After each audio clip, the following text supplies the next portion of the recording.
The most popular slogan during these days in everybody's lips is vocal for local. It is righteous to be really vocal for local. One should always try to assert one's birthright in one's own land. Kolaguru Vishnu Prasad Rabha said that ekotha mati moi upojiye pau, emuthi petor bhat, ekhoni kapur gat, aji kiyo ta aku napau.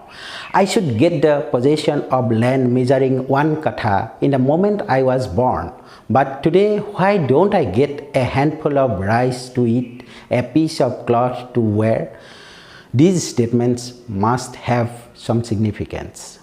Yesterday, I was reading a small book entitled In Search of Native Personality by the undisputed nationalist leader Nibaran Bora. After going through it, I had a clear idea about the land called Assam and the people with the problems they have been facing. Right from the beginning of this book, he tried to view the Northeast as a different political and geographical entity from mainland of India.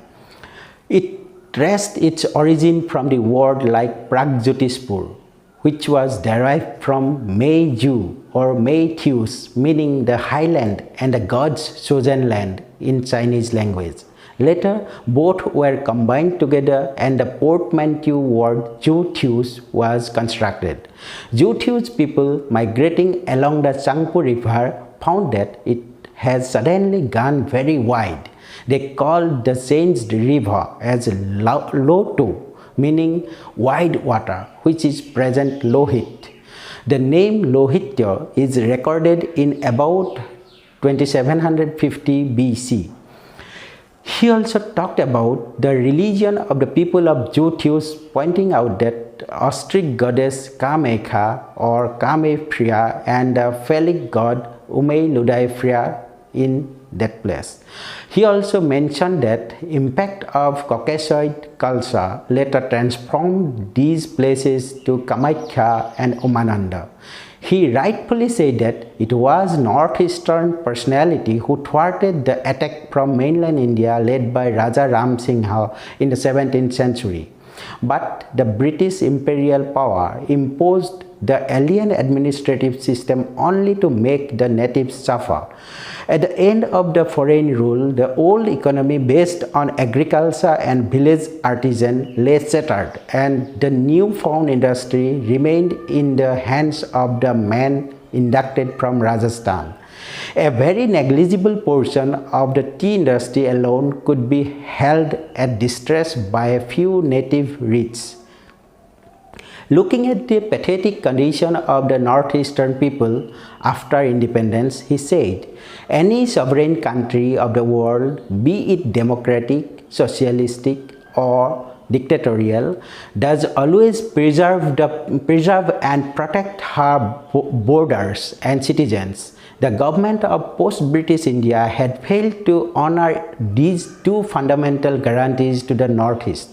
The government has come out with the most brutal force and had let loose reign of terror on its own citizens when a demand had been raised for the protection of these two fundamental rights enjoyed by any citizen of the country of the world. As I was reading these lines, I visualized Pandit Nehru uttering the words, "My heart bleeds for Assam," during Indo-China War in 1962. I also remember the ruthless killing of the northeastern youths in the name of terrorism. Unlike most of the intellectuals of Assam, he is bold enough to point out the alien characteristics of the new settlers in northeastern region after independence. I never heard such bold statements from any politicians too. As a result, the problems perpetuated throughout the decades even after independence. It is also pertinent to mention here that on Monday, the State Cabinet had approved an ordinance that allowed micro, small and medium enterprises to set up industries by only submitting a self-declaration. No permission, clearance or license will be required for 3 years. Land will also be deemed converted for industrial purposes. Some people are criticizing, saying that this ordinance will severely hurt Assam's rural economy and the state's farmers. Not many Assamese have means to procure land and set up industries, and the benefit of this ordinance will be reaped by those from outside. There is also the fear of whether it will lead to rapid conversion of agricultural land as well as those in tribal belts for industrial purposes without any second balance. We should not blame BJP government alone.